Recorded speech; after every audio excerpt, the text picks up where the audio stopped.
Is your Hisense Roku TV screen stuck or freezing?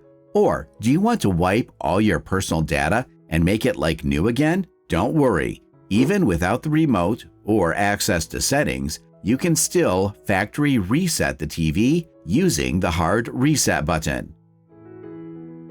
Before we begin, keep in mind this will erase all apps, accounts, and settings on your TV and bring it back to its original out-of-the-box state. Now, find the reset button on your TV.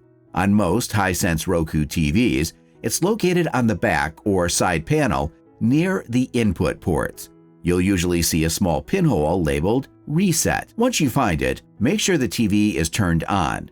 Use a pen, SIM ejector tool, or paperclip, or even you can use your finger. We are using this pen.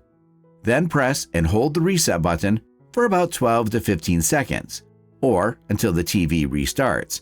When you release it, you'll see the Roku logo on the screen. Your TV will restart twice and take you to the setup screen. From there, you can go through the setup again, just like it was brand new.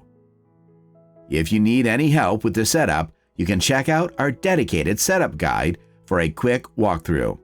If this helps, stay tuned with Fix369.